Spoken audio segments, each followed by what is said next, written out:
Order ka ba ng room service? Hindi, kakadating pa lang natin. Baka may nakalimutan kang pirmahan. Sige na, magbabanyo muna ako. Buksan mo na.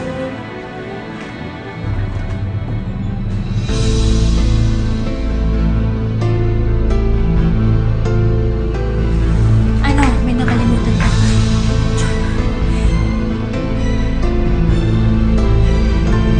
Kaano nga ba kapusok ang ating mga puso? Bakit kaya napakaraming mag-asawa ang nauuwi sa hiwalayan? At bakit napakaraming mga mister ang nagtataksil sa kanilang mga misis? Mabibigat na tanong, pero totoong-totoo at napakadalas mangyari sa ating lipunan. Pero kakaiba po ang sitwasyon na aming ibabahagi sa inyo ngayong gabi. Dahil sa pagkakataong ito, si misis ang nagtaksil at ang pinakamasaklap, ang kanyang inibig ay walang iba kundi ang anak ng kanyang mister. Stacy! Stacy! Stacy! Congrats sa ang galing mo. Napanalo mo yung team mo. Tsaka congrats na rin dahil may girlfriend ka na pala.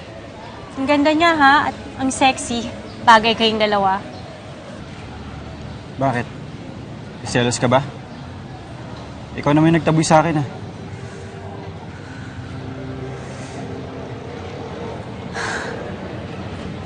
Janelle, akala ko kaya kong baliwalain yung nangyari sa atin.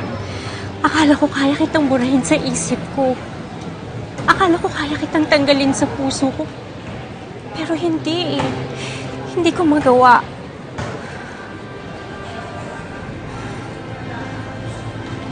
Stacy, ako rin. Pinilit kitang kalimutan. Nagsyota pa ako ng iba para lang makalimutan kita. Pero wala eh. Hindi ka maalis sa utak ko eh. Stacy, ikaw ang una kong minahal.